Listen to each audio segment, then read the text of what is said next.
Welcome to another edition of NKAA Entertainment's Wrestling Podcast. Today, with us, we have Wheezy. How you doing? Little Haiti. Yo. Enforcer. What up? Mr. Psycho, which is me. And joining us is our hopefully regular co-host, Some Cuban Guy. What's going on, everyone? Oh, man. So where do we start? It's been a fantastic week. Well, as Some Cuban Guy is just joining us, I recommend that we allow him to start the podcast this week. But it's been a funny week. Well, I mean, hey, he's right. It was a pretty eventful week. You had the whole. I guess like the biggest story was obviously the Cena Reigns promo on Raw, which was like kind of a scripted shoot promo. So it was a verbal buried alive match. Yeah, well, yeah. That was apparently all scripted. Yeah, it was all scripted. It was confirmed all scripted. But except for Reigns for getting his line.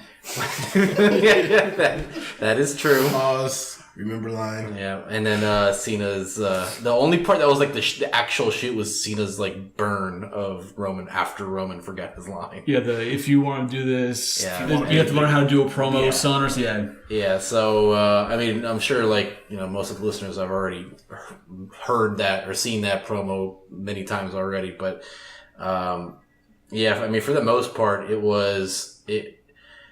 it showed the main reason why a lot of fans aren't happy with Reigns, especially with the way that he just looks so out of place, like in the ring against Cena.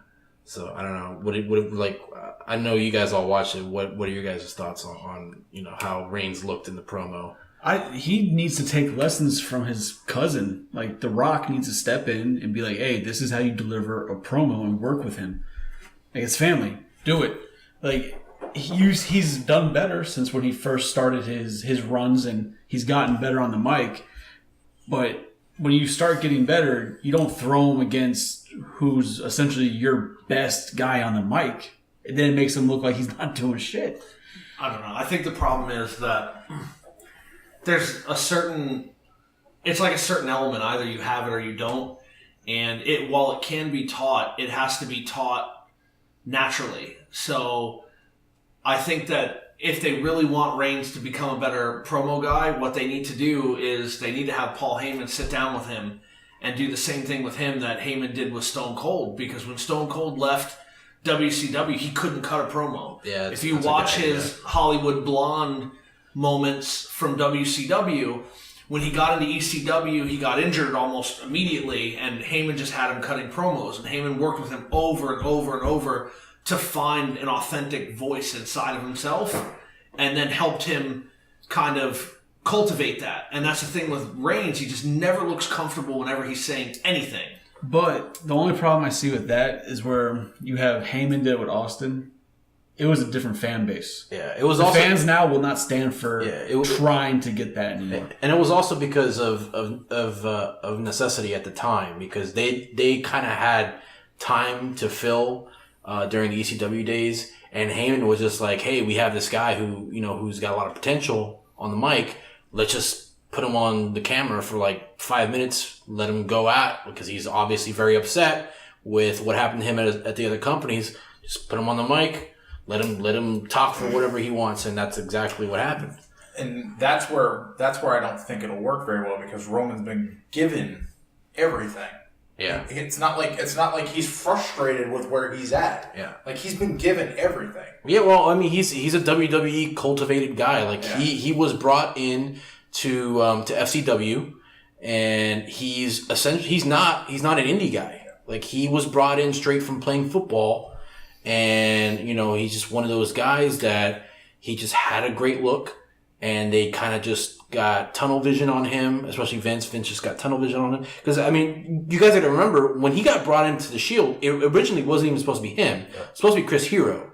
So, but and this was all stemming from CM Punk's idea. CM Punk originally wanted Ambrose, Rollins, and Chris Hero to be the Shield. But Vince, and I think it was also Michael P.S. Hayes and a couple other guys were like, no, let's do Roman Reigns instead because he just has a better look, and that's essentially what happened. And then once it happened, Vince just had this mindset of, oh, Roman Reigns, like he just has such a great look, he has such a great presence about him.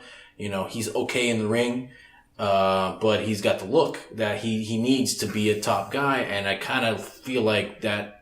He's just kind of wanted the Reigns project to work for so long that it's kind of like he's in a do or die. Like he has to make this guy the next Cena or he's essentially going to fail. I'm not suggesting that we give Reigns a mic every day, every show for 5 minutes, right? What I'm saying is... Please don't do that. Yeah, no. And what I'm saying It'll be is... 5 minutes of booing. You have Heyman in the back with Reigns working every day, taping these promos in the back every day, and then having him sit down and watch them with Reigns, like he did with Stone Cold. Yeah. Not everything that Stone Cold recorded was aired. And I'm not suggesting we give Roman Reigns a segment every week where he has 5 minutes, but the best promo guy in the business is Paul Heyman.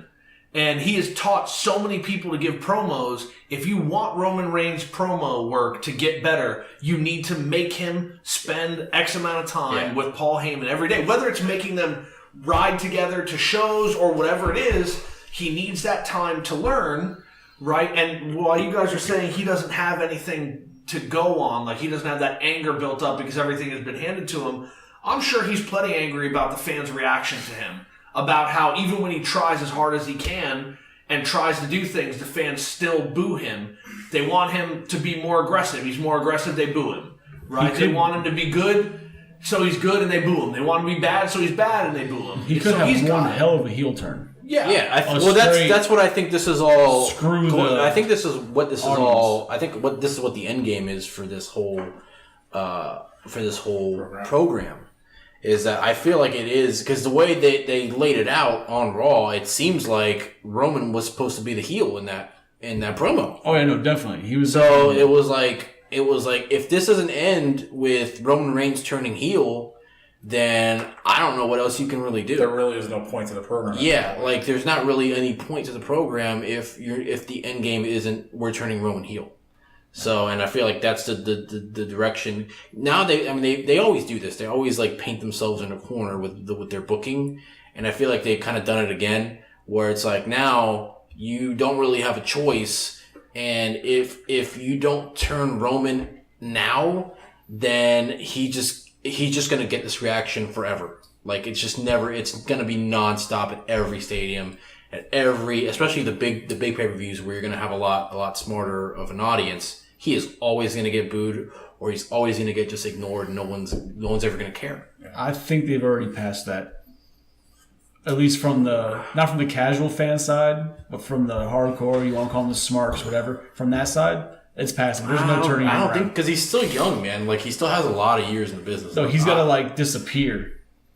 He's got to disappear and come back with the change. He can't just 1 week be this and then have that change. They're not going to follow that. You talk about him having the only thing that could do that is if he gets majorly injured. It would have to be like a Triple H situation when Triple H tore his quad. And he came back as a face. And he came back as a face. That's the only way I can see it happening. But he has to be gone for 8 months. Yeah, no, he's got to be gone for a long time. He has to be gone for a while.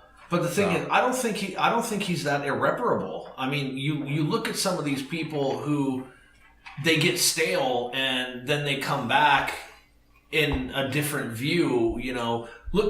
Look at how over people were with Hulk Hogan before he turned and joined the NWO. He didn't disappear. It's just one day he went out there. He's like, you know what? I'm going to do everything the fans think I'm going to do in opposite. That's it. I'm going to come out. I'm going to save the day. Oh, wait. Nope. I'm joining these guys. And it was the next day. But that was such a 180. Such a drastic 180 that the idea of it was shocking to people. But people want they want Reigns to go heel. People want that. They've been yelling that forever. And they just do it now. And they've been like, teasing it forever now. They've been teasing it for like they missed their shot half of a to year bring now. that shock to it. They missed that opportunity. They have to let his whole thing just like die off a little bit, then go away for 6, 7 months, 8 months, come back with his whole new thing, and then do it. Just overnight, there's no shock to it. That's what people want. They should have him chill out off of programming for like a month or so, and then have Rollins and Ambrose be outgunned for whatever reason. Have him come out like he's gonna save them, and end up destroying the both of them. That'll give him his heel turn. Because people want the Shield. Because people want to see the Shield. That'd be like, oh shit, oh fuck. And then, yeah. I don't know. I guess for me, if they're really going to do this heel turn with John Cena, they can get the reaction they want just by having Roman Reigns completely and utterly destroy John Cena and show no remorse, show no compassion, just completely brutalize him in the ring, leave him there, and then walk out. Maybe even get DQ'd, right, to do it. It would have and to be then something. walk out, and then just change his complete persona. Stop wearing that stupid vest. He better stop. He better pull every chair, every table, every kendo stick out from underneath that ring and beat the hell out of John Cena. Well, the reason I don't see that working is because I don't see this heel turn working with Cena. I don't see a heel turn working with Cena simply because everybody's so divided with Cena that they're like the people that want Cena destroyed. They're just like, yeah, destroy Cena, and they're gonna cheer Reigns for destroying Cena. Yeah, So you're gonna get the opposite reaction. It has to be drastic because there's times where even the smarts, when Cena goes a little bit unhinged, even the smarts are like, he just unnecessarily broke that guy through a table. That was pretty cool. Yeah. And even the smarts are cheering at that moment. Yeah, and like Even even had to be a drastic beatdown. yeah, and even like the smart wrestling fans, like granted, like they'll boo Cena, but when he does fantastic promos, it's recognized. Like his program with The Rock, like he was obviously the lesser liked of the two, but when he cut that promo, going back to the Thugonomic days, that was fire. Like that was an awesome promo. Like everybody loved that. But that's what even if it was against The Rock. But that's what people want. People want Cena to go back to the Thugonomic days. They want him to be that Cena, the heel Cena that he was back then. Yeah, but I don't know. I feel like at this point, his career is just never going to happen. But I mean, for Roman, it's definitely it's something that should happen. And I believe if he's not a heel before Mania, then I feel like there's just no, there's no can't save that character. You can't save that character anymore. He would have to they would just have to completely change the character completely. I mean, he's teetering on the precipice. I can see if things were to go right, like having this big turn where Roman Reigns' character kind of becomes somewhat like The Undertaker for a while early on. When The Undertaker didn't have to say much, he didn't have to cut any promos. He came out, he beat people, and he was just a bad guy in the sense he came out and did whatever he wanted, beat whoever he wanted. And Roman in recent interviews has been talking about how there are no real face and heels anymore, that it's shifting towards a gray, and he's the first true gray character. I don't think that we'll ever see that, because people want a good guy and people want a bad guy, and telling stories like this, you have to have it. He's not even the first true gray. The first true gray character was Stone Cold. Yeah. So like or The Rock. Yeah. Toss up between those two. No, I think it was definitely Stone Cold. Stone Cold was definitely a heel, and then just the match with Bret Hart. That's when he became the first real tweener. I mean, you could really go further back where people used to cheer some of the heels back in the territory days too, like Ric Flair and stuff like that. But as far as the true gray character, I think that was really Stone Cold that started it. You can't even say that with Roman. He's just hated, man. I just think if you have Reigns go out there and just completely decimate Cena in this match, show no mercy, show no compassion, just completely beat him, and then afterwards not show up. For the Raw afterwards, don't show up. For the next Raw, don't show up. When he finally comes back and someone's like, oh, you haven't been here for 2 weeks, 3 weeks, whatever it is, what was going on, just blow off the guy doing the interview. Just ignore everybody. People stop you in the hallway, don't talk to them. Then you come out to the ring and say, you know what? You guys don't appreciate me. I told you it was going to happen this way. He's like, none of you wanted to listen because you knew more than everybody else. But now you see what happens. I don't have time for you. You didn't have time for me. I don't have time for you. And then he comes and goes as he pleases, just destroying whoever he wants. And after doing this for 6 months, 8 months, maybe a year, he'll have a different look in his character. And then he can work on promos later, but not really be expected to say much because it's built in to the storyline of his character, much like when The Undertaker didn't talk. All right. So let's talk about the rest of the show too, because there was a bunch of stuff that happened on the rest of the show. One of the other things I want to talk about was at the very beginning of Raw, they had the 15-man battle royal for the Intercontinental Championship, and Jeff Hardy won that. So, what are you guys' thoughts of them trying to bring back Jeff Hardy as a singles competitor, and then like thrusting him automatically like into this feud with the Miz? It automatically goes into what's happening with the lawsuit. What are they going to do with the Hardys? Because at this point they're kind of stuck. So Matt can't be Broken Matt. So let's just split them up right now and have Jeff go for titles and good old Matt Vince. kind of just be in limbo. Like me personally, I love Jeff Hardy as a singles competitor. I think he's amazing as a singles competitor, and I think he still has he still has a lot left in the tank. So And a lot of charisma. His charisma is he's always had charisma. He's always had a solid fan base, and I don't know. I think it's a good idea, especially if they do put the belt on him. So I think it'd be really interesting. It would also go into possibly having that Broken Matt Hardy gimmick come out, and him and Matt possibly having a feud as well down the line.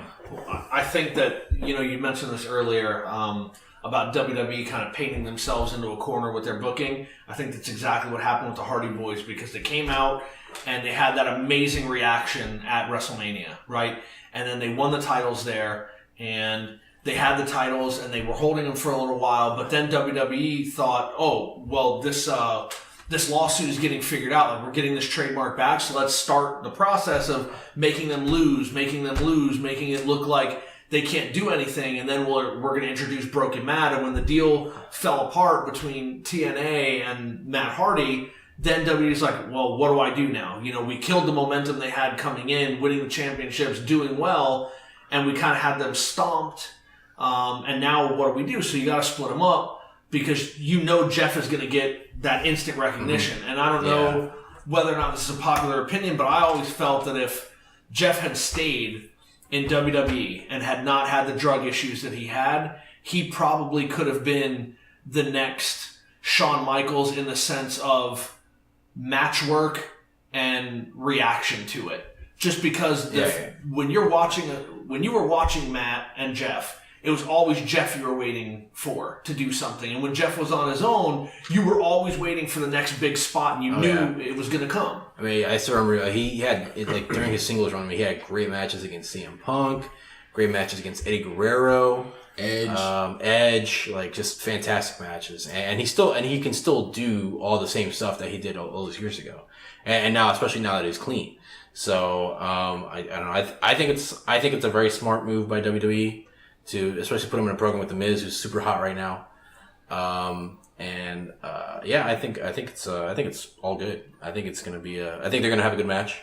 I'd love to see another title run, but they'd have to move him to SmackDown, because you can't believably expect him to try for a belt with now with the loaded main event lineup they have on Raw. It's pretty difficult. On SmackDown, it's very possible, but on Raw, I don't know. I would take Matt and Jeff to SmackDown, or at least Jeff. Yeah. Don't turn into Vince. Don't separate the brothers just to separate them. Yeah, and then during the Battle Royal itself, you had one of the things that happened was Bray Wyatt coming in and eliminating Finn Balor. So I guess they're continuing that feud, even though I feel like they shouldn't, because I don't know. I feel like the match at SummerSlam was enough. I feel like they really should start thinking about bringing Finn back up to the main card, because he's a main card guy.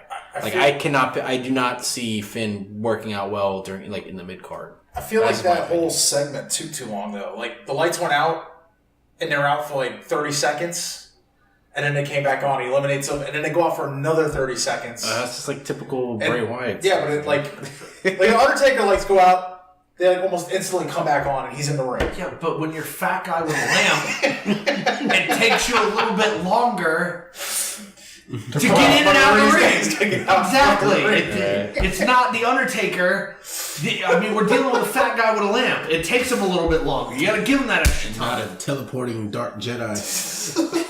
You're not Darth Taker. You can't grab people from the other side of the arena. Yeah, that's true. That is very true. All right. So anyway, so after that, they had the Enzo Amore versus Noam Dar. Just real quick, what are you guys' thoughts of them moving Enzo to 205 Live? Do you think that was a smart decision, bad decision? I think it's a smart decision for Enzo. I think it's going to be a costly decision for the entertainment value on Raw and also for merchandise sales. I don't know. Like I think it was good because 205 Live was like really struggling, especially after Austin Aries leaving. They didn't really have like a big star other than like Neville. So I think Enzo definitely ups the value of 205 Live, like as far as an entertainment show, but like he brings down like the wrestling quality of the show because he's a terrible wrestler. But yeah, I mean, on the mic, he's fantastic. And I think, I don't know, I think it's going to be good for 205 Live because now if people want to see Enzo, they got to get the network and watch 205 Live. So I think it was smart. I read an interview with Chris Jericho a couple of days ago when he said that he was talking to the champion of 205 Live right now, Neville, and he said that when Enzo and Big Cass first came in to the main roster, he told Neville, he's like, I get the feeling that one day you're going to be putting on matches with him and you're going to have to put him over, you're going to have to carry him, and now is that time. And Jericho, in the interview he relayed that he told Neville, sometimes there are guys that don't have it and it's your job to make them look like they have it and then to work them into shape so that they actually do have it. And I think that if that's possible, Neville's going to be able to do it because he's a phenomenal talent. Yeah. Well, I think it's a lot more than just Neville. I mean, you have Cedric Alexander, you have Rich Swann, you have all these guys that, if they work with Enzo, it will definitely bring up Enzo's, like in-ring IQ. So I think it's good for him because it will make him better in the ring because it's basically going to be forced to now because he's going to be dealing with all these guys who are like amazing athletes Absolutely. And amazing in-ring performers, and it's just going to bring up his level and it's going to bring up his stock even more too. So I think it's good. My whole thing is, unless Vince truly wants him gone, like wants him buried, he's going to be on Raw every week anyway. He's going to have a match, the 205 Cruiserweight match on Raw every week. Yeah. And especially since this past match, at the end of it, there was that interview with Charlie with Neville and her asking about him, and that whole thing that's setting him up to challenge for the top. That is going to be like one of my biggest fears. I fear that with Enzo moving to 205 Live, I feel like the cruiserweight segments on Raw are just going to be the Enzo show now. Where like they're always gonna put the spotlight on Enzo, which I hope they don't do because there's like so much great talent on 205 Live. But no one sells like Enzo on 205 Live, and that's the issue. The reason he was put right into the challenger spot when he was sent there was because he's one of the best vocal talents they have right now, and even though he cannot wrestle, he sells spots. Just with his voice. I want to bring something else up because I want to have everyone's opinion on it. You mentioned that you don't know that Finn Balor could survive in the mid-card, or he's not a mid-card guy. But I think there's no way you can realistically, again, in my opinion, there's no way you can realistically put Finn Balor in a top card feud with any of the guys currently up there. Finn Balor Samoa Joe match is not realistic. A Finn Balor Brock Lesnar match is not realistic. A Finn Balor Braun Strowman match is not realistic. And you have these guys, so I don't know that he can get out of the mid card and into the top card anymore. It's not Seth Rollins' show anymore, right? Where anybody could realistically compete with Seth Rollins.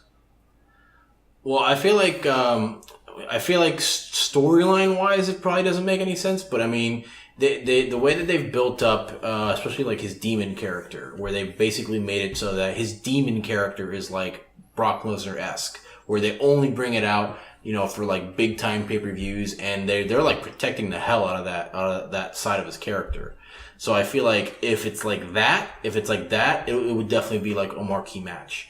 Even though I do feel like putting him in a program against Bray Wyatt kind of hurt his character a little bit, because Bray Wyatt's kind of like floundering. He's not really doing anything, and he's been that way for a while. It's just, that's really more of a Bray Wyatt problem, because the biggest problem I have with Bray Wyatt is he's just stale. Yeah. Like, they haven't really been doing anything with him. Like, he's just the same I don't know if this happens with you guys, but every time, like, I hear one of his promos, I kind of just start zoning out. Because it's just like, it's the same thing. It just feels like it's the same thing over and over again. Yeah. So, granted, his delivery is fantastic. He's got, his charisma and stuff like that is all great. But that's due to creative's lack of direction with him, though, too. Yeah. Well, so, how do you book him? Again, this is the issue. You create characters that you can't sustain, because what do? When he first came out, it was new. He was challenging. He was talking about how he was going to take things over. It was like... Well, he also had the Wyatt family with him. Yeah. So that was like, he had like this big entity that was like not really known in the WWE at the time, other than like the Shield. So that's why, like, when they went up against the Shield, it was awesome. So, because you had like the two biggest factions going up against each other. But then ever since like they dissolved the Wyatt family, I kind of feel like Bray's just been doing the same thing he did with the Wyatt family, when he can't really do that anymore. He hasn't evolved his character to where it needs to be. So he's kind of like just stagnated and just not really done anything. And like this whole year, like, he's had like pretty bad matches. Like, his matches against Randy Orton were terrible.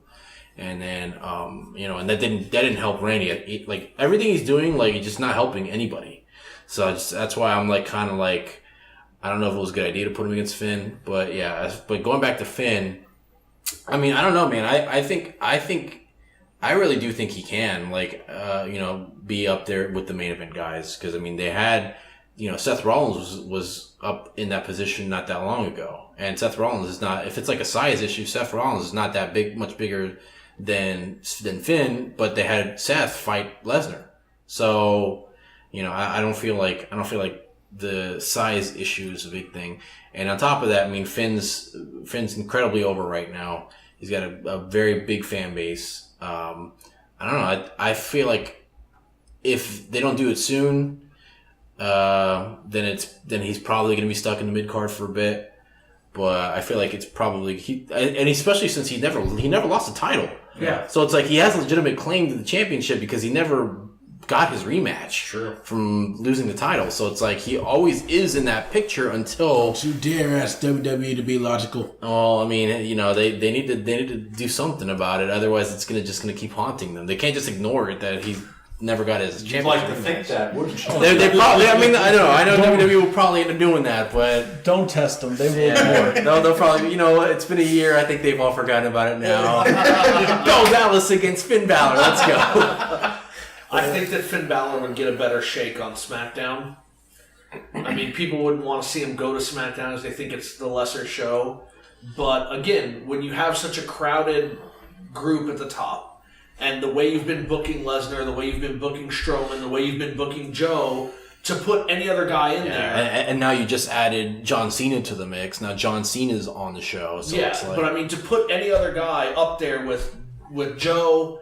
And Lesnar and Strowman, it's not believable. You have these three behemoths that they just absorb punishment and they dish out punishment. I don't care who you put in there. It's just not believable. Well, like right now, it's definitely Strowman's time. It's Strowman and Lesnar is the matchup that everyone wants to see. Which is why I'm like super surprised why they're doing it this soon.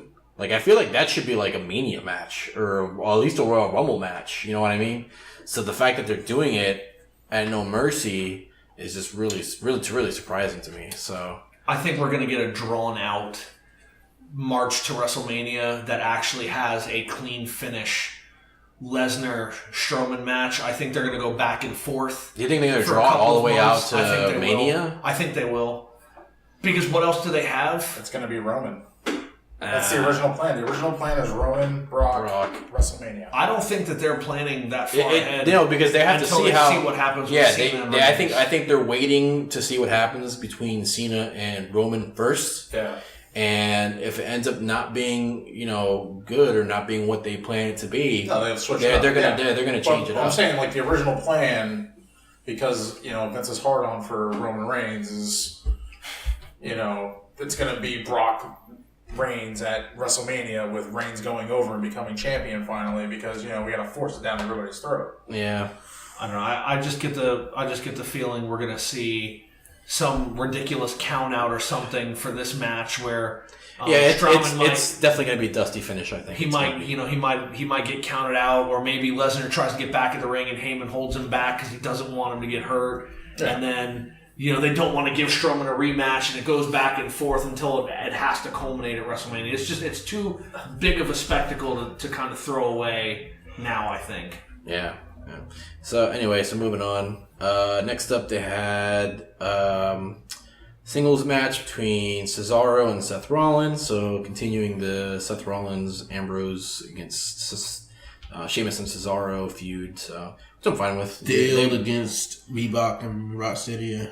Yeah, I mean they work really well together, so I really don't have any problem with them continuing the feud. I think they're doing fine. Two good tag teams going against each other. Yeah, pretty much. What was weird was after the Cesaro match, Sheamus came in and attacked him, and they both started fighting, and immediately afterwards, Sheamus got on the mic and was like, I'm challenging Ambrose to a match right now. Ref, ring the bell. And I'm like, what? And then the announcers are like, well, General Manager Kurt Angle has approved this match. It's like, really? It's within the span of 30 seconds. It's just so weird. Kurt's just in the back texting. Yeah, Mike, it was go ahead and approve this. So anyway, they end up trading wins. I think Cesaro won the first match and Ambrose won the second. So continuing the feud. Yeah, Kurt Angle couldn't be bothered. He was playing catch with his son. Jesus Christ. Alright, so anyway, after that we had a segment with Mickey, James, and Emma, or I guess they're redoing Emma's character, so it was it was just kind of like a whatever thing to me. I guess they're making Emma to be this Twitter character who cares about her hashtags or something. Whiny. Yeah, they even changed her music, which I'm kind of upset about because I'm like, why? Her music was fine. So, I don't know. It was just it was the same thing with Baron Corbin. They changed Baron Corbin's music, now his music's worse. They changed his pants. They need to change his pants. It's just, they make these weird decisions with music sometimes. I don't understand. But they must really like Emma because she's gone through quite a few. She's gone through She's gone through more turns than Big Show. So, well, okay, maybe not that much, but she's getting there, man. She fills their Australian quota, so because she's come and gone so many times. Yeah, your average person would have been already let go. And it's a shame too because she's a really good worker. So I'm surprised. Well, I mean, I think Vince is definitely high on Emma. But then when the Diva Revolution started, she kind of got pushed aside because she wasn't part of that. She got brought back down to NXT. Yeah, she was brought back down to NXT because she would walk out popping bubbles. Yeah. It was ridiculous, her entrance. Yeah. Oh, and she was kind of like she was the female Santino. No. So they even paired them together. Yeah. So when she came down popping bubbles, all it reminded me was the Bushwhackers. How could you take that serious in the ring? Come out like that? You could never take a Bushwhacker serious, even though they did really good work. When they come out with their arms flailing, you couldn't take them serious, and I could not take her serious at all. Yeah. All right. So so after that. Then, of course, they had the Cena Reigns segment, which we already discussed. Anyone have any more thoughts about that segment?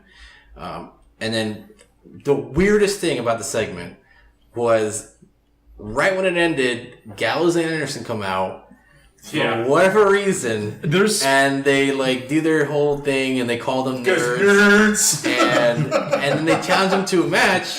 So I'm like, how after that segment where you just had these two throw massive barbs at each other, throw massive shade at each other, how are you gonna have them team. Well, they should have just ended the segment. no, That should have been it. There's logic behind it. There's actually speculation that because of how one-sided the audience was getting during that segment, that they took Anderson Gallows and had them go out there to interrupt it and end it.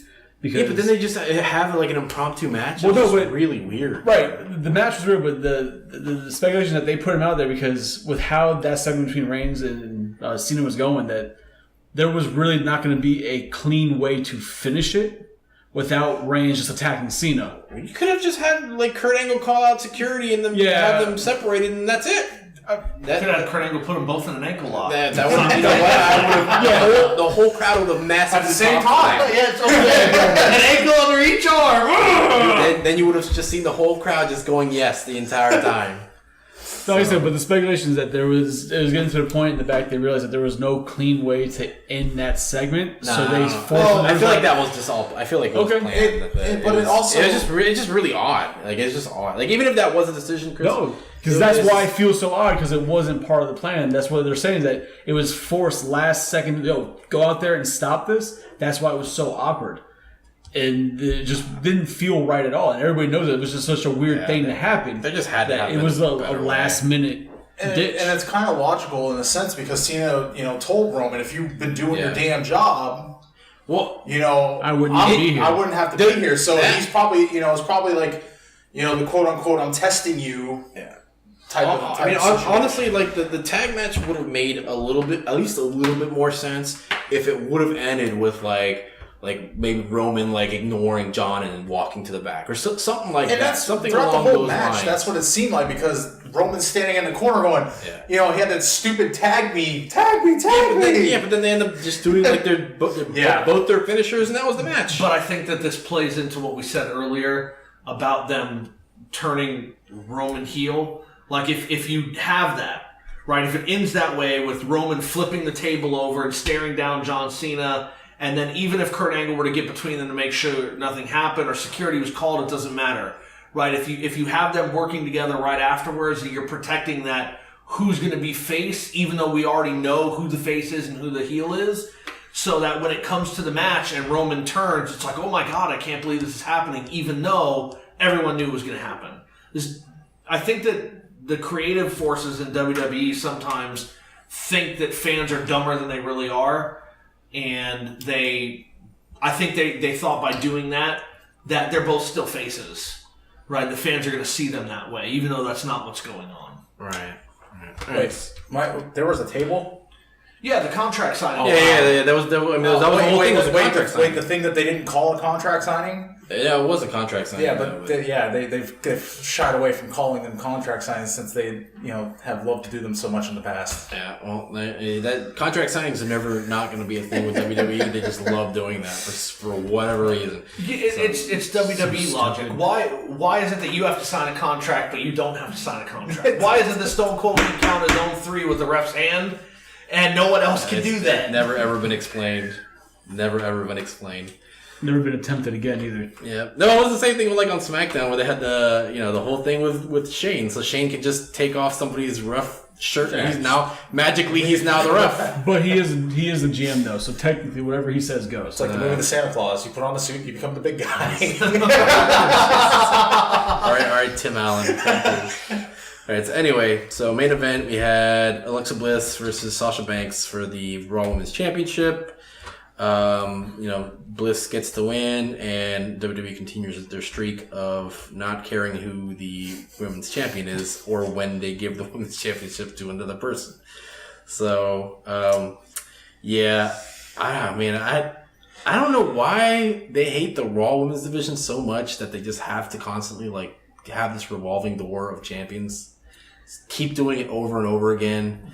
So it's like it just completely like them giving the belt back to Bliss on Raw just completely like it keeps delegitimizing the women's division over and over. Well, again. we discussed this last time that on both shows, specifically in Raw, the competition for the women's championship, there's just not a big enough roster for what they had. They have the same 4 or 5 people, and the storylines are just there and they're old and done with, and they got nothing they can run. It's just like, we have to play hot potato. That's all they can do. or else you're going to have one of those women having a championship for the entire time, and it's just going to beat Nikki Bella's record. Like, what are they going to do? They got nothing. They got no story there at all. Yeah, but at least do the changes on pay-per-views, not Like they on Raws. They have manatees with balls picking out their storyline right now. Like, that's what they're doing. I think there's two things at play here. There's in an interview that I read, it said that Vince right now thinks that the title's changing hand quickly is what's making people tune in to the shows, because you never know when a title's going to change hands. Vince is saying like, oh well, we need to make this more exciting. So if the title can change hands at any time, then people are going to want to watch because they don't want to be behind. Well, there is some truth there. Because I remember when I was young, and you go to the house shows and you have a championship match, a title never changes at a house show. But recently, it happened with AJ Styles and Owens. They had a title change at one. Yeah. Or I remember also. Granted, it was Madison Square Garden though, but still. But I remember when you're young, once in a while you watch, Raw, and then next week the champion all of a sudden changed, and it happened at a house show. Somebody got hurt, whatever the problem was, but normally it doesn't happen. But once in a while when it does, it makes people at least that went to the house show say, hey, maybe I'll actually get to see a title change without paying the price to go to a Raw recording.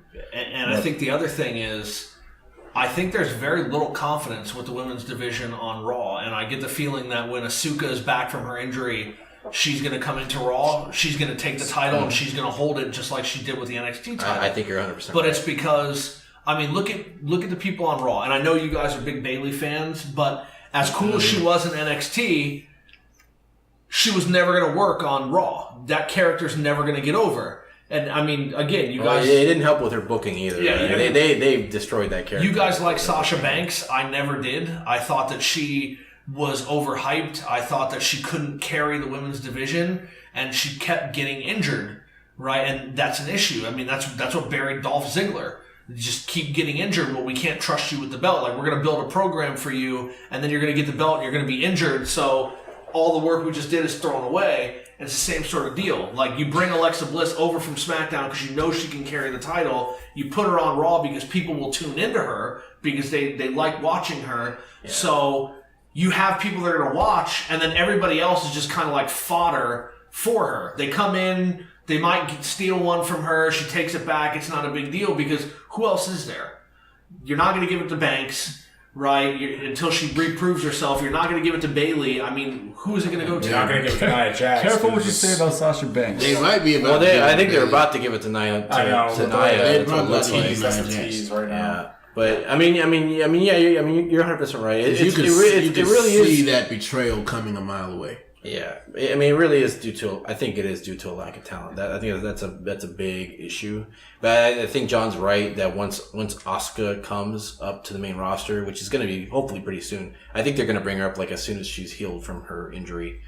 I think she is going to provide a very huge bump to the women's division on Raw. But it's the same problem. And I think they are going to have her be like the legit champion, and they're going to have her be champion for a while. Which they should. Here's what's going to happen. Okay. Sorry. No. Here's what's going to happen. They're going to have Nia Jax take the title. She's going to hold it. Asuka's going to come back. Okay. Asuka's going to come back. Nia's going to have been running through people because they just can't beat her. Asuka's going to come in, beat her. She's going to keep trying to take the title back from her. It's not going to work. And that's going to be your Goldberg-esque actual main roster title run for her. No. I don't know who this Asuka chick is. I don't watch NXT. I've seen her. I've never seen her actually work. Asuka is basically the female Goldberg. Like, female Japanese. Straight up. Like, she was champion for... 400 something days in NXT. In NXT, never been defeated. She was 180-0 or something like that. But she's the one that defeated Bayley for yes. When she got that's when she first won the title. She beat Bayley back when Bayley was in NXT, and she just never lost. So, and they basically during the NXT tapings, because she got injured at NXT Brooklyn at Takeover. Collarbone, right? Collarbone injury. Yeah. So she's only going to be out like 6 to 8 weeks. So she's not going to be out for very long. But they had like a big farewell ceremony like they usually do on NXT. Whenever I think they did one when Shinsuke left, when Finn left. So they'll always do that with like all the big stars. So what that signifies is that she's for sure coming up to the main roster, and the rumors are saying that she's going to go to Raw, which Raw does make the most sense right now because SmackDown's kind of like SmackDown's talent pool is fine. So they really, if they put Asuka on SmackDown, it'll just be overkill. Like the SmackDown Women's Division, I think is fine. Too proud of that. Yeah, because like SmackDown's doing a great job as far as the women talent, where they're bringing. I think SmackDown's women talent's like, it's not that the talent's better, it's just the way that they're using the talent's much better. So, but yeah, no, it's just like my biggest issue with the Raw Women's Division is just. It feels like the women's title is just not meaningful. Like it's just they're doing so many changes to the who's holding the belt that it's just making it less. Making it less meaningful. But that's the same thing they did back when it was bouncing between Charlotte and Sasha. It just kept going from one to the other. Yeah, they swapped hands like 5 times. But that's what I'm saying. That's a problem. They've been doing that for so long that at this point it's like. If you have Alexa Bliss there, just if she's just going to immediately win the belt right back, then what was the point of her losing at SummerSlam? Unless they're trying to go for a title. Yeah, it was just a really, really odd decision to me. Because the whole thing for SummerSlam was Vince wanted, the quick change because he wanted heels to win the titles at SummerSlam. Right. So that's as far as what I read, whether it's true or not, hey. But at that was what I saw was that he wanted the heels to win. So to have the women's champion heel win the title back, that was a big thing. All right. So moving on to SmackDown, of course the big news of the week: JBL leaving the announce table. I didn't even know that you guys mentioned it. Yeah, no, we just found I out had no today. I was idea. like, So apparently JBL has a non-profit organization that he works for, which I don't remember what it's called, but he's basically going to be devoting his time to that. He says that he's still going to be working with the WWE family, so he's probably going to have like some kind of role behind the scenes. And he's probably still going to be doing some of the major shows like Tribute to the Troops and WrestleMania and stuff like that. So he'll still be doing it, but as far as his week-to-week position on SmackDown, he's pretty much done. That's fine. He won't be missed by me. I didn't care for his. Oh, I don't think he didn't really have many fans as far as his commentary goes, but. He just said stupid stuff. It's like, shut up, JBL. So anyway, it was the stuff like when back in the day, like what was King and JR? King would say stupid stuff, but it was funny. It's like, all right, King's just being King, but JBL is like, just go somewhere, just stop. Shut up, man. Please stop. Well, and it kind of gives JBL an out. From all the bullying accusations. I was gonna say, is that why it's kind of what it is? I work with my at-risk kids and all that. Yeah, I don't even remember what it was. Ranello. It was. No. I know. I'm saying, but I don't remember. I forgot the statement that he made about him leaving. But what does his organization even do? It helps at-risk kids specializing, or its focus is on... Oh, kids like in the Bermuda Triangle or something like that, right? Kids in Bermuda, but also... The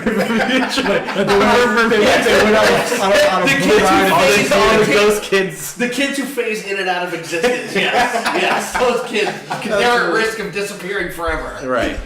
No, it's kids in Bermuda, and he helps at-risk students... Especially kids that are most likely to get into gangs and kind of throw their life away. He gives them a positive way to kind of get out of that and make something of their lives. So he wants to focus. One of the biggest gangs in WWE for a while. I'm sorry? Wasn't he part of one of the biggest gangs in WWE for a while? Are you talking about corporate ministry or? Yeah, the corporate ministry, the Acolytes, the APA. Like, what are you talking about? JBL's a huge gang member. Why is he trying to stop kids from... Anyway. All right. Terrible. So that wasn't funny. All right.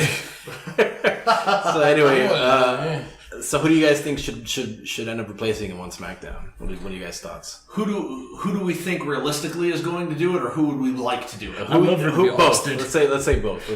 Because of course we're all going to be like, oh, I think Jim Ross should come back. I'd love for Stone Cold to take over.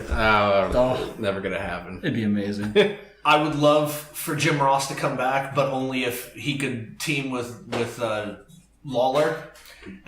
And honestly, I know that would never happen. I would love to see a return by Taz, and that again is never going to happen. But I like Taz on commentary, and I thought that when he called matches, he added a level of excitement to them and knowledge that isn't there now. But he's not going to come back, so I don't know who we're gonna get now. Fantasy pick? Fantasy pick, and then realistically, who do you think? Joey Styles, fantasy pick. Oh my God! Joey Styles, just so he can shoot on Vince one more time. It would definitely work. And realistically, they don't really have anybody right now that I... It's like they're so limited. They're limited on their picks. Their new backstage announcers have only been around for a short time. Yeah. What do you guys think of Renee Young doing commentary? I mean, she has to get rid of the lisp. Yeah. Well, I guess it probably wouldn't work because JBL was color and they already have a play-by-play person. So I feel like it would have to be somebody like. It has to be like a wrestler. Yeah, it would have to be like Jerry Lawler. I think is probably the go-to. That's why I would love Taz. Here's another one that would never happen: Chris Jericho. Okay, yeah, Chris Jericho would be amazing on commentary. He would never do it. I mean, that realistically could happen. He would never do it. Southpaw Original Wrestling. Yo, Southpaw Original Wrestling. He is a damn good backstage announcer. Yo, I vote for Lance Catamaran. That's That's yes. my vote. Lance Catamaran. That's my pick. I'm changing my fantasy pick. That's my fantasy pick. Lance Catamaran. Cheddarson.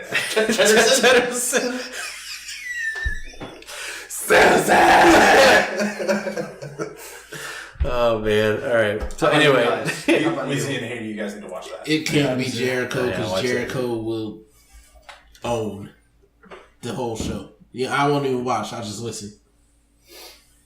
And then Weezy, your pick was Stone No, Cold. my fantasy would be Stone Cold. That's great. Sitting there, announcing, having I think beers. Stone Cold would be. It'd be awesome. And realistically, I mean, I guess the only person that would be that they just have him do it would be Lawler. It really wouldn't be anybody else. That's what I was thinking. All right. So anyway, so rundown of the show real quick because we're running out of time. We're at about 52-minute mark. Yeah. So they had Shelton Benjamin and Chad Gable. Shelton making his ring re-debut.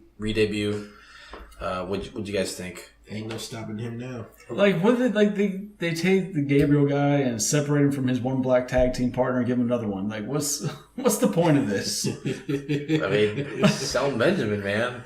Well, yeah, but still, it's like they could just put Shelton Benjamin on Raw, made him I honestly son. think. I mean, I think you had so many other people to choose from to make Kurt Angle's son. Yeah, It should have been Gable. It really, I feel like Gable was too obvious. Though. Well, that's probably why. I keep seeing like the meme fly around that like Angle just called the wrong name. And when he came walk out, he was like, "Oh crap! All right, I guess we'll just Well, put." I guess we're gonna have to run with this from now on. So, all right. So, anyway, Shelton and Gable picked up the win. It made me miss the real world's greatest tag team. Yeah, Charlie Haas. Charlie Haas needs to be back there. Yeah, maybe Charlie could be like their manager or something. But I think the only reason they're doing this, I think it's eventually going to lead to a Gable Shelton Benjamin feud. So I don't think they're going to be a tag team for very long. No, I don't think so either. Next up, they had Bobby Roode against Mike Kanellis. You guys know me. I love Bobby Roode. I think Bobby Roode's amazing. You remember Maria, the redhead, the dum-dum? Yeah. Her husband. Yeah. Her is husband. now on... Yeah, basically, like, their whole gimmick is her husband took her name. Yeah. And That's their so entire they're gimmick. Mike and Maria Kanellis. So, Gotcha. yeah.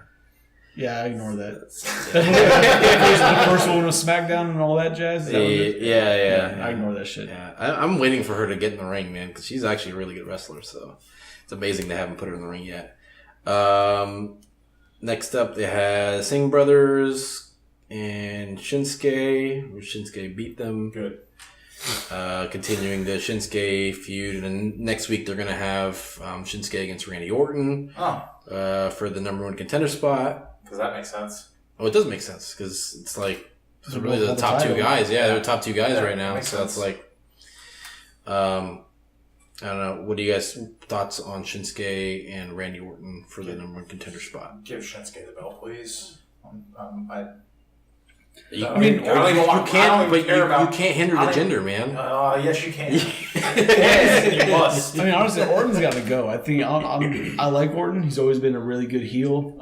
He does good work, but I'm tired of RKO's out of nowhere.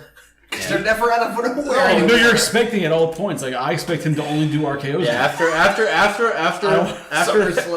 the RKO from was it WrestleMania with him against Seth Rollins, like he could land it from anywhere, dude. Just any moment. Like I just expect him to fall from the rafters in an RKO motion. It's just like what the bell rings, ding ding ding, RKO. Yeah. Like that just it could be an RKO at any moment. That's exactly what happened at SummerSlam with him and Rusev. But I understand that, especially when they first started the whole SmackDown, having its own show, they needed somebody who could really bring it, and Orton is somebody who can count on to do it. Especially if you want to take him for the heel or whatever way you want to take it. I understand why he's there, but now you do have gender, you have some other talent. I think Orton needs to kind of just step back and let the other guys do their thing now. Yeah, but the thing is, but surprisingly enough, like Orton's not that old. Like AJ Styles is actually older than Randy Orton. Well, I don't mean age-wise. I mean he's just been there for a while, right? And, yeah. In my opinion, Orton is like the anti-John Cena in the sense that when they try to turn Orton face, it doesn't work. And he's so boring as a heel. Yeah. But you look at him, when you look at Orton, I think he's a much better heel than a face. but when you look at Orton, there's nothing about his look that says face. No, He's a heel. He looks like he's an asshole. There's nothing he says, trust me. What I'm saying is His nickname is the Viper. Unlike Shawn Michaels, where like, he looks like a nice guy, and then he turns on you. You see Randy, you're like, no, he's going to turn on me. He's Randy Orton. There's nothing I trust about this man. No, I get that. What I'm saying is he's just boring because he's got to be a heel. He's going to be a heel. He is the Jay Cutler of the WWE. That's my reference, my sports reference. He is like, he doesn't care. He just does not care. Sports reference. Yeah, no, you don't watch sports. Clap for sports references. But literally, like, he just, when he comes out, it just looks like he doesn't care. He wants. He's like, all right, whatever. I'm gonna go in the ring. He's kind of just going through the motions. Yeah, and then he goes to the back, and it's just the same thing. Well, he's just had. You know what it is? It's just really this year has just not been his year. This decade has not been ever since he got in the ring with Bray Wyatt and they had maggots in the ring. You know what? Ever since Triple H put the thumbs down, Batista threw him like that was the highest point of his career right there. So anyway, it was Batista's highest, and then he went down. I will say this: I would love it if they were to just book Randy Orton, where every time he goes out for a match, the bell rings, he gives someone an RKO. I'm talking like a 5-second match every single week. It's just an RKO. It's done. It's like, you know what? I don't even care. I don't want to go for the championship. I'm just here to put people down. So RKO, RKO, RKO every week. Be amazing. I'd watch that. Alright. So Shinsuke against Randy Orton. Should be a good match. What else did they have? Some stuff with Rusev. Don't really care about that. Rusev lost Lana. Like, who cares? He's useless right now. Yeah. Oh, what the hell? My freaking results page just went down. Awesome. That's weird. All right. Crash. The rest of SmackDown did not matter. Yeah, there wasn't really much else. I mean, I guess like they continued the Kevin Owens and AJ Styles feud. Okay. With Kevin Owens doing basically the exact same thing that Shane McMahon did last week, but he stole. Then it magically not counting. Yeah. So I don't know. But he stole the uniform, whereas Shane was there. No, he asked the ref. He's like, "Give me that." Well, yeah. I walk up to you with a gun. Give me that wallet. He didn't have a gun. All right, he didn't have a gun. It's what said versus hey, you, give me that. He's in the volleyball. Literally the exact same thing happened. Yeah. But whereas Shane was out there when Ugly Pants guy decided to quit and ripped his shirt off and threw it at Shane, He didn't take it from him. Yeah, but it's just still like the same. Like it's not Kevin the same Owens- referee you started with. It's Kevin Owens was on some pettiness. He's like, "Oh, Shane did it. I'm gonna forcefully do it too." And he ripped that shirt off that poor man and took over his job for nothing. For Y'all want to nothing. blame the Mexicans for taking jobs. Oh, Jesus. Owens has been getting pretty violent with the refs. I don't know. Eddie Guerrero took a lot of jobs. Eddie Guerrero doesn't count. Yeah. Eddie Guerrero is a deity unto himself. So after that they had non-title match between Usos and the New Day, which the Usos won. Woo. With I guess a just random roll up. Okay. Speaking of boring. Yeah. What are you guys' thoughts on the Usos and the New Day? It's not even the Usos and the New Day. It's, That made me I sour. don't know. Man. It's- I like the Usos, but SmackDown, their tag team division is essentially suffering from the same thing Raw's women's division is. There's not. it's a lack. There's nothing there. So all you have is Yeah. the New Day, who are great at promos and everybody loves them. That's why I'm really hoping they bring up the Authors of Pain and bring him to SmackDown. 'Cause I you don't get- want to see the D'Lo D'Lo clones. clones. So why? I mean, what other tag teams do you don't have any other tag teams, man? Because Like, who else can they bring? They split up DIY, so that's out of the picture. They split up everybody because Yeah. it's WWE. it's Vince. Vince is like, you guys are teams? friends? No. He just makes tag teams. So Shelton Benjamin, Chad Gable, boom, tag team. It's a nice tag Chemistry, team. yeah, but it's But chemistry. SmackDown doesn't have a real active tag team division, and that's what they're stuck with. You have I mean, the New you Day have- versus mini Roman Reigns mixed with Shawn Michaels. It was really. Like, that's what you got. That's been their whole tag team division for the past month because freaking Breezango has been doing their skits. We've been getting killed by people. Which, by the way, were hilarious. Yeah. The Twin Peaks stuff was so freaking funny.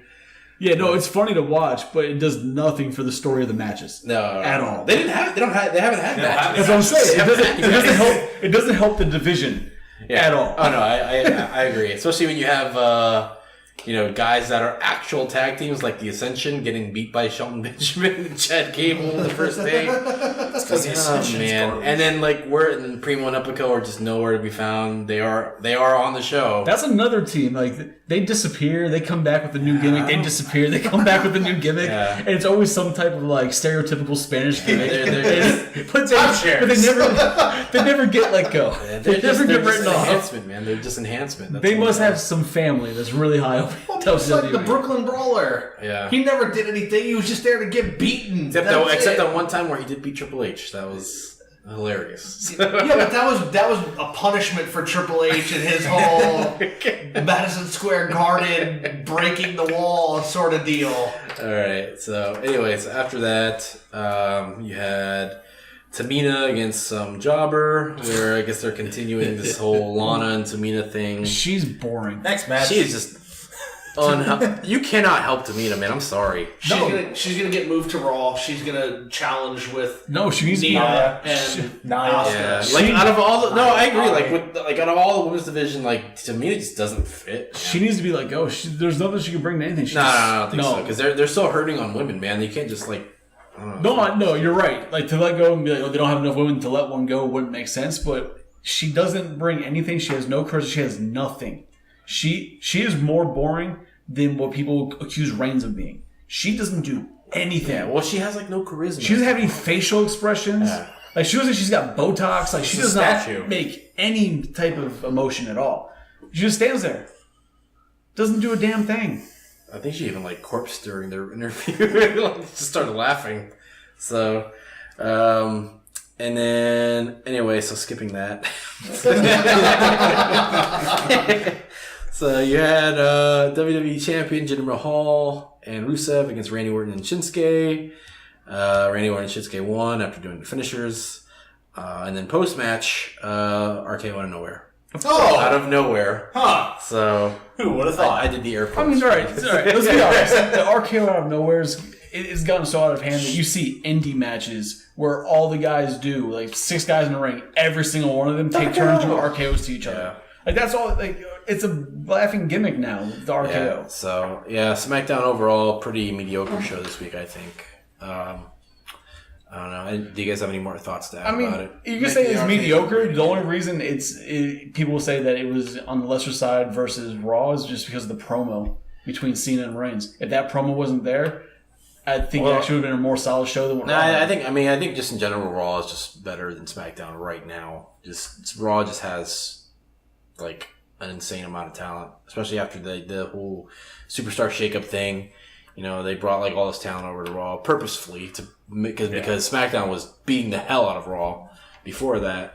So Vince didn't like that because Vince always wants Raw to be his superior show. Especially with Raw being 3 hours. Yeah, so he needs it to be his superior show. Yeah. So. Take it back to 2 hours. Yeah, I agree. I definitely think it should be 2 hours. Now Really start are split. It should be. Yeah, or start doing some really good stories with other people. Yeah, they have all this time. Yet you have all this other talent. You have an extra hour. You can easily do another story for these other guys. But but instead they wasted with Emma. You know, needs # give Emma a chance for 10 minutes. Emma could have a chance in something. Well, before this closes, because I know we're getting ready to wrap up, I want to bring up something that occurred a couple of days ago. No, actually no. Hulk Hogan was doing a YouTube thing. Is he still through his relevant? YouTube channel? Yeah. No. So Hulk Hogan Is he still saying the N-word? No. Okay. Hulk Hogan did a question and answer with his fans, and people were asking him questions. It was pretty much what you would expect, right? Of people asking A lot of Hogan things. And Hogan at the end, he said, "Listen, and I'm quoting, now I got a question for you.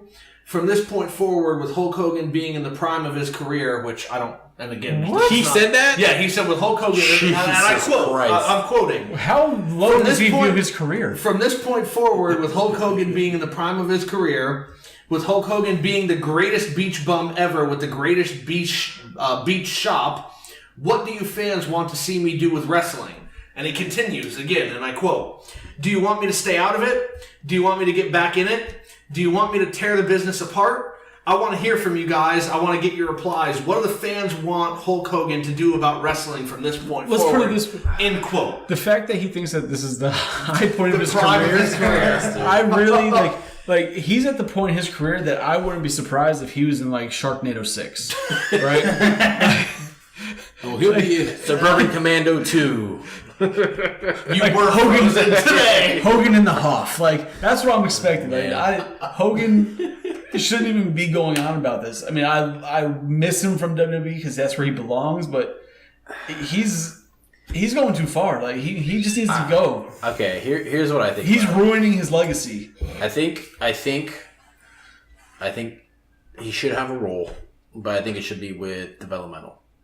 And here's why: because he's as much flack as people give Hogan. He's one of the most knowledgeable guys of the business that there's ever been. I can't see Hogan working behind the scenes and not finding a way to be on camera if he's actually back with WWE. No, I mean that's part. He loves camera. That's part of the thing that he would have to get used. I mean, he's been used to it now because he's been off camera for like 4 years. Not by choice. So, well, that's because what I'm he saying. says ignorant things. Yeah, but That's his own choice. I don't know, man. I feel like he does have, as crazy as the man got is, knowledge. he's got a wealth of knowledge. Yeah, he does. So it's, I don't know. I feel like he should have some role, but definitely not on camera at all. Haiti. Just keep him away from Booker T, because Booker T is obviously a bad influence on him. And he's out to get him.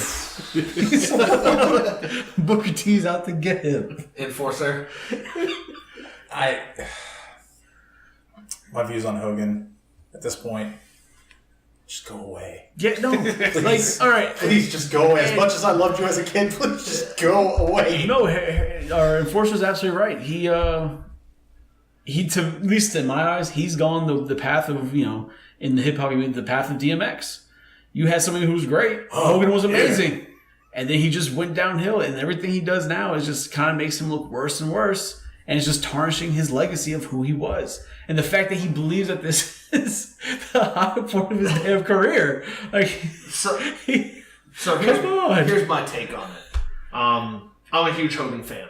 Hogan was the person that kept me watching wrestling when I was a kid. Probably the same as with most people my age. Right? I was one of the original Hulkamaniacs, I guess. And I want him back with the company. I do believe that he has enough knowledge that he could pass on. No one was able to get over like Hogan until The Rock. right? And The Rock took a lot of the things that Hogan did and changed them up a little bit and had success with them. Hogan got popular not because of his moves in the ring, but because of the way he connected with his fans all over. And that's something that the new generation needs to be taught, because some of them just don't have it.